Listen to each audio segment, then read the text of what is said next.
देखिए, कहानी के बारे में मैं कल कुछ आपको बता चुकी थी। कहानी और लोक कथाओं के बारे में बताना था। अब हम आगे स्टार्ट करते हैं, जिसमें मैं कहानी क्या है, उसके उद्देश्य, कहानी के रूप और कहानी के तत्व सभी बता चुकी हूँ। ठीक है, उससे आगे आज हम शुरू करेंगे कि कौन कौन सी विधियाँ अपनाई जाती हैं। सबसे पहली है आपकी वार्तालाप विधि, सेकंड है चित्र विधि, थर्ड प्रश्नोत्तर विधि और लास्ट कहानी कथन विधि। नाम से ही स्पष्ट है वैसे, लेकिन इनको थोड़ा सा डिस्क्राइब कर लेते हैं। जैसे सबसे पहली आपकी वार्तालाप विधि। वार्तालाप विधि में क्या होगा, सर्वप्रथम बच्चों को पशु पक्षियों एवं अन्य रोचक पात्रों वाली छोटी, सरल और मनोरंजक कहानियाँ, लोक कथाएँ तथा किसी रोचक प्रसंग को हाव भाव गतिविधियों के साथ सुनाएं। ठीक है, वार्तालाप विधि मतलब जैसे हम एक बच्चे से बात कर रहे हों। ठीक है, जैसे उसके सामने जो भी हम कह रहे हैं वो चित्र, जैसे चित्र होता है ना, उसको वो इमेज करे उस चीज़ को। जैसे हम बात कर रहे हैं, मतलब वार्तालाप वही बात। क्या कह रहा है कि वो पशु पक्षी, ठीक है, क्या कह रहा है, लोक कथाएं किसी रोचक प्रसंग को हाव भाव गतिविधि के साथ सुनाएं, तो वो ज़्यादा कैसी हो जाएंगी, आपको इम्प्रेसिव हो जाएंगी। पुनः वही कहानी या उससे मिलती जुलती कहानी अपने शब्दों में सुनाने को कहें। फिर क्या करना है हमें उसमें कि जो भी हमने अब कोई कहानी का कंसेप्ट उनके सामने रख दिया है, ठीक है, अब उससे क्या कहेंगे कि खुद से कोई कहानी बनाए उससे मिलती जुलती हुई। ठीक है, या आप ऐसा भी कर सकते हैं कि बच्चे को कुछ 4 पॉइंट्स दे सकते हैं। जो आपने स्टोरी सुनाई है तो उसमें से 4 पॉइंट्स दे सकते हैं कि भाई इसके अकॉर्डिंग आपको क्या करनी है, अपनी कहानी सुनानी है। ठीक है, तो उससे क्या होगा, बच्चे की वही कल्पना शक्ति, तर्क शक्ति और चिंतनशील शक्ति का विकास होगा, उसके कौशलों का विकास होगा। ठीक है, प्रारंभ में बच्चे झिझकेंगे, लेकिन धीरे धीरे वो क्या सुनाने लगेंगे। आवश्यकता अनुसार उन्हें उत्साहित करते रहें। बच्चे ध्यान से सुन रहे हैं यह जानने के लिए दोहरे संप्रेषण को, किसी गतिविधि का प्रयोग करें। दोहरा संप्रेषण से तात्पर्य है कि एक बात को या तो बार बार दोहराएं, या हम बच्चे से पूछ सकते हैं कि कैसे, कहाँ, कब, स्टोरी में से मतलब कुछ पॉइंट आउट करते हुए चलें आप। जैसे कहानी में शब्द विशेष पर सिर हिलाना, हाथ उठाना, चीखना, उठना, बैठना या कोई शब्द कहना आदि। ठीक है, मतलब उसमें क्रिया प्रतिक्रिया करनी है हमें, जो हम कर रहे हैं तो बच्चे से भी प्रतिक्रिया करवानी है उसके लिए हमें। इस प्रकार की प्रतिक्रिया से कहानी, लोक कथा, रोचक प्रसंग, कथन, शिक्षण में क्या रहेगी, जीवंतता बनी रहेगी। क्या रहेगा कि अटेंटिव रहेंगे बच्चे। ठीक है, कि आप क्या करें, क्योंकि बच्चों को थोड़ा सा ये रहेगा ना कि टीचर पूछ सकता है कि कैसे, कहाँ, कब, क्या। ठीक है, तो बच्चे भी टीचर के प्रति क्या रहेंगे, अटेंटिव रहेंगे। कहानी का बच्चों से अभिनय कराएं। इसके लिए मुखौटा का प्रयोग करें, जिससे कहानी और रुचिकर हो जाए। अभिनय, देखिए, अभिनय, रोल प्ले। ठीक है, फिर नेक्स्ट आते हैं, इसका मूल्यांकन क्या है कि प्रशिक्षु बच्चे को गोल घेरे में बैठाकर हाव भाव के साथ पूरी कहानी, लोक कथा, किसी रोचक प्रसंग को सुनाएं और उसके बाद बच्चे से कहानी के सारांश, रोचक प्रसंग द्वारा क्या शिक्षा मिलती है ये पूछें। बच्चे से कहानी का, देखिए मैंने बताया था कि एक शीर्षक वाली बात बताई थी कि शीर्षक जो होता है उसका इम्पोर्टेंट होता है। क्यों? क्योंकि जब हमारा शीर्षक ही इम्प्रेसिव रहेगा तो क्या रहेंगे, बच्चे में उत्साहित रहेंगे, बच्चे कौतूहल रहेगा कि इसमें, इस स्टोरी में होने वाला क्या है। तो एक तो इसी पॉइंट पे ध्यान देना है। दूसरा क्या है कि अन्य शीर्षक की, भाई और क्या बता सकते हैं आप इसमें, और क्या हो सकता है इस कहानी का शीर्षक। ठीक है, अपने क्षेत्र में प्रचलित किसी लोक कथा को बच्चों से उनके शब्दों में सुने। ठीक, क्लियर। नेक्स्ट आती है आपकी चित्र विधि। चित्र विधि से आप समझ ही चुके होंगे कि क्या करना है हमें इसमें, चित्र दिखाकर, कोई भी चित्र दिखा दीजिए और उसमें क्या करना है, बच्चे से पूछना है कि जैसे 4-5 चित्र हैं। ठीक है, उनके 1 2 3 4 5 पूरा घटनाक्रम उसमें बता दिया कि एक पहले लकड़हारा दिखाइए, फिर वो लकड़ी काटता हुआ दिखाइए, तीसरे में कि फिर उनको क्या करना है, उनको उसके अकॉर्डिंग अब जैसे जैसे चित्र हैं उनके अकॉर्डिंग अपनी एक कहानी बनाइए। ठीक है, हो सकता है बच्चे गलत बोले लेकिन वो क्या करेगा, कल्पना करेगा। ठीक है, तर्क वितर्क करेगा, चिंतन करेगा। ठीक है, अब देखिए आरंभिक अवस्था में चित्रात्मक कहानी द्वारा बच्चों को शिक्षण देने की सर्वाधिक उपयुक्त विधि है।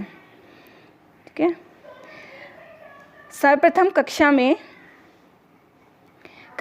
कुछ पशु पक्षी से संबंधित चित्र चार्ट बनाकर टांग दें।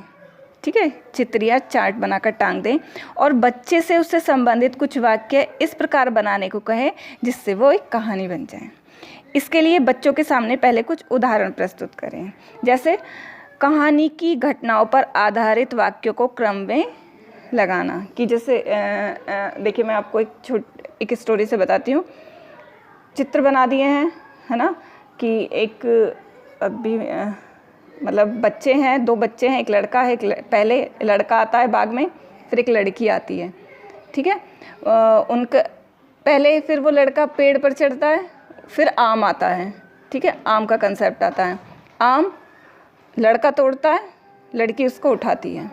फिर आगे कौन आता है, एक पक्षी आता है, वो लड़की के हाथ से क्या ले जाता है, आम लेके चला जाता है। ठीक है, फिर स्टोरी में आता है एक पगड़ी वाला आदमी। मतलब इसमें फिर हम इसको कैसे जोड़ सकते हैं, क्या कैसे वाक्य दे सकते हैं कि पहले कौन आया, पहले लड़का आया, फिर लड़की आई, फिर आम आया, ठीक है, फिर पंछी आया और फिर पगड़ी वाला आदमी आया।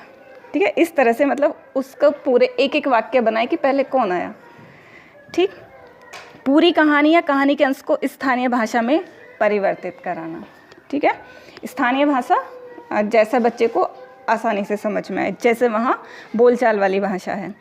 कहानी को नाट्य रूपांतरण करवाकर उसका अभिनय करवाना, रोल प्ले कराना। फिर उसके थ्रू किसी भी बच्ची को कोई भी रोल देकर, है ना, कि 4-5 लोग हैं, उनसे रोल प्ले कराएं। फिर क्यों करा रहे हैं ये सब, क्यों, ताकि उसके जो भी वो सोच समझ रहा है उसमें स्थायित्व आए, बच्चा उसको ना भूले। ठीक है, अब इसमें हम गतिविधि क्या करवाएंगे, गतिविधियाँ होंगी क्या, गतिविधियाँ।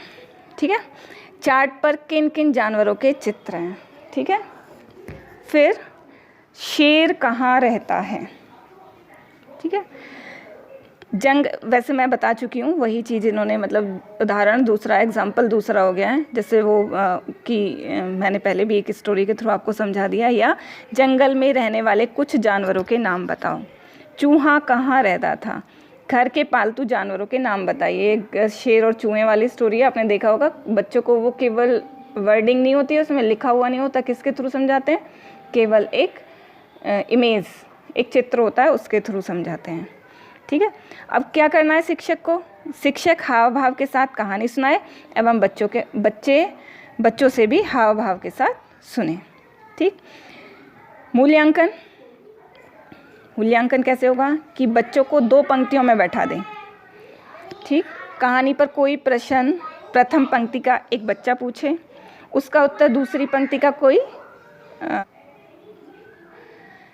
क्या बच्चों को 2 पंक्तियों में बिठा दें। कहानी पर कोई प्रश्न प्रथम पंक्ति का एक बच्चा पूछे, उसका उत्तर दूसरी पंक्ति का कोई बच्चा दे। जैसे आप लोग अंताक्षरी खेलते हैं ना, कि 2 टीमें बट जाती हैं, है ना, कि फिर किसके पॉइंट्स कम रहते हैं, या वर्डिंग वाली आप क्या करा लेते हैं, बच्चों से अंताक्षरी करा लेते हैं। ठीक है, सही उत्तर देने पर बच्चे को प्रोत्साहित करें, गलत उत्तर देने पर सही उत्तर हेतु प्रेरित करें, है ना। या आप उस शिक्षण जो आपका पेपर था, ठीक है, उसमें भी पढ़ चुके हैं कि हमें क्या करना है, बच्चे को उसको गलत, अगर बच्चा आंसर ठीक नहीं दे रहा तो उसको लिए किसके लिए प्रेरित, उसे ये नहीं कहेंगे कि आपका पुनर्बलन में आया था ना, है ना, जो नकारात्मक और सकारात्मक पुनर्बलन था, कि बच्चे को हम ये नहीं बोलेंगे कि आप गलत बोल रहे हैं। ठीक है, क्या उससे सही उत्तर निकलवाने का प्रयत्न करेंगे। बच्चों से इस प्रकार के प्रश्न पूछकर मूल्यांकन करें जो उनको निर्णय लेने की क्षमता को प्रकट करता हो। ठीक है, क्या जैसे इस कहानी से आपने क्या क्वेश्चन करेंगे बच्चों से कि आपने इस कहानी से क्या सीखा? अगर आपके सामने शेर आ जाए तो क्या करेंगे? चूहे की जगह आप होते तो क्या करते? बच्चों को 2 समूहों में बांटकर सुनाने की प्रतियोगिता कराएं। समझ गए होंगे। गतिविधि: चार्ट पेपर पर बने हुए शेर खरगोश की कहानी को अलग अलग भावों में दिखाकर बच्चों से बातचीत करें। ठीक है। यह दृश्य कहाँ का है? चित्र में कौन कौन से जानवर हैं? शेर क्या कर रहा है? खरगोश क्या कर रहा है? शेर नाराज़ क्यों है? और शेर कहाँ कूद रहा है? क्या तुम्हें इस चित्र से कोई कहानी याद आ रही है? अपने शब्दों में सुनाएं। शिक्षक हाव भाव के साथ शेर खरगोश की कहानी बच्चों को सुनाएं और बच्चों से अलग अलग जानवरों के बोलने की आवाज़ निकलाएं। ठीक है, ये आपको कराना है इस तरीके से, मतलब बच्चों को सिखाना है। मूल्यांकन क्या होगा इसमें? विभिन्न घटना चित्रों पर बच्चे अपनी अभिव्यक्ति किस प्रकार कर रहे हैं, ठीक है, उनका अवलोकन और निरीक्षण करें। बोलने में संकोच या झिझक का स्तर किस प्रकार का है उसका अवलोकन करें और बच्चों से उनकी अपनी किसी घटना या सुनी हुई कहानी को सुने। ठीक है, अब आपको ये भी समझ में आ गई होगी, दोनों आ गई होंगी, चित्र विधि भी समझ में आ गई होगी और वार्तालाप विधि ही समझ में आ गई होगी। नेक्स्ट आती है आपकी प्रश्नोत्तर विधि। वैसे ठीक है, शिक्षण अधिगम में पढ़ चुके हैं, ठीक है, लेकिन फिर भी एक बार कंसेप्ट क्लियर करना ज़रूरी है। ठीक है, प्रश्नोत्तर विधि। प्रश्नोत्तर विधि में क्या होगा? प्रश्न पूछना। ठीक है, इस विधि द्वारा प्रशिक्षु बच्चों को कहानी शिक्षण, लोक कथा शिक्षण और रोचक प्रसंग को अत्यंत सरल ढंग से बता सकते हैं। सर्वप्रथम बच्चे को अत्यंत सरल भाषा में पूरे हाव भाव के साथ कहानी सुनाएं।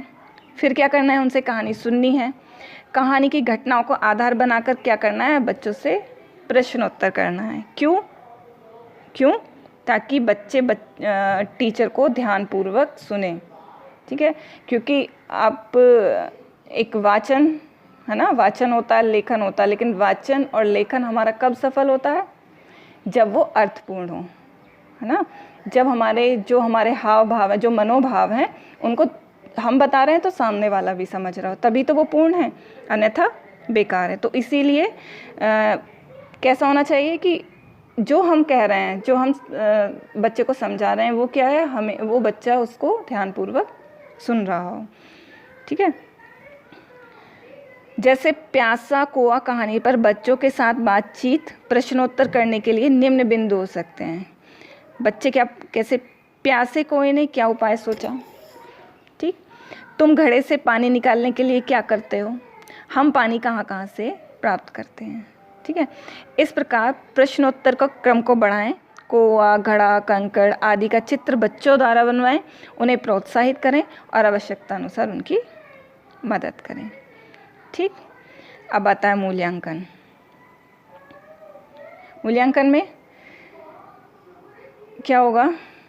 प्यासा कौआ कहानी के अलग अलग कथा अंशों का चित्र निम्न प्रकार से करें कि जो भी हमने कार्ड्स, फ्लैश कार्ड्स बनाए हैं, है ना, उनको क्रम को बदल कर रखें। समझ गए होंगे कि क्या कराने वाले हैं कि बच्चों को 2 समूहों में बांट लें। एक समूह चित्र कार्डों को कथाक्रम अनुसार लगाए और दूसरा समूह उसके आधार पर अपने शब्दों में कहानी सुनाए। जैसे शेर, चूहा, जाल, जंगल आदि को चित्र बने चार्ट तैयार करें। बच्चों को 2 या 3 समूहों में बांट दें और प्रत्येक समूह को चार्ट पर अंकित चित्रों को देखकर कहानी सुनाने के लिए प्रोत्साहित करें। अंत में स्वयं उन चित्रों पर आधारित कहानी को हाव भाव के साथ बच्चों को सुनाएं। ठीक है, इस प्रकार प्रशिक्षु बच्चों को लोक कथा, लोक संस्कृति के बारे में जानकारी दें। ठीक है, लोक कथा और लोक संस्कृति। प्रशिक्षु स्वयं एक लोक कथा बच्चों के सामने पूरे हाव भाव के, देखिए इसमें बार बार हाव भाव आ रहा है ना, क्योंकि बच्चा वर्डिंग होगी उसको इतने आसानी से नहीं समझ पाते हैं। जो वाक्य पूरे वाक्य एक बच्चे को सुनाएंगे तो वो नहीं समझ पाएगा, क्योंकि वहाँ लेक्चर मेथड थोड़ी ना यूज़ करना है हमें आपने देखा है कि छोटे बच्चों को जो पोएम सुनाई जाती है तो उसमें हमें एक्शन भी करते हैं साथ के साथ। क्यों? ताकि वो समझ जाए कि मतलब कहने का जो हमारा टीचर है वो उसका कहने का तात्पर्य क्या है, किसकी और वो संकेत कर रहा है। ठीक है, तो पूरे हाव भाव के साथ सुनानी है। उन्हें यह भी बताएं कि अलग अलग देशों में विभिन्न प्रकार की लोक कथाएं प्रचलित हैं। ठीक, फिर आती है आपकी कहानी कथन विधि। ठीक है, बाकी समझ में आ गई होंगी, है ना। तो कहानी कथन विधि इसमें इस विधि के अंतर्गत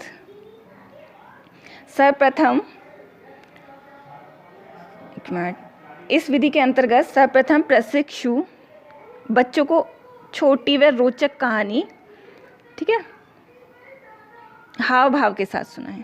ठीक है, सब हाव भाव है आपका, एक मिनट रुकिए,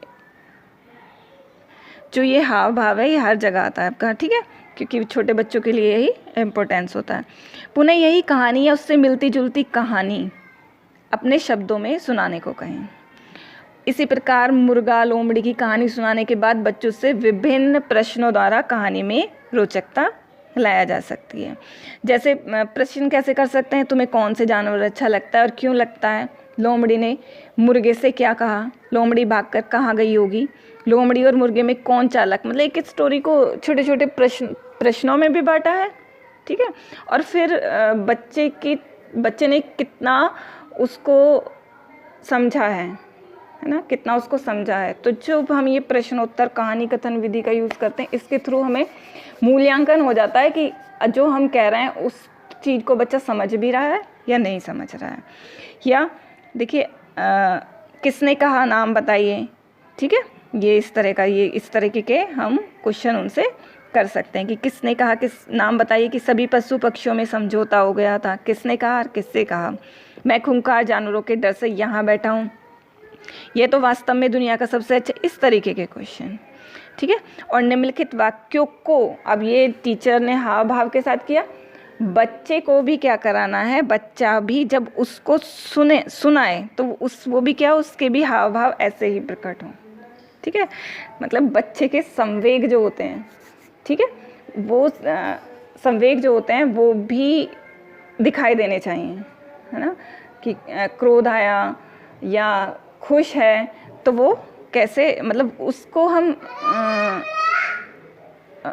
मतलब खुश है या वो नाराज़ है तो उसके लिए कौन कैसे, मतलब फेस इंप्रेशन कैसा हो जाता है हमारा।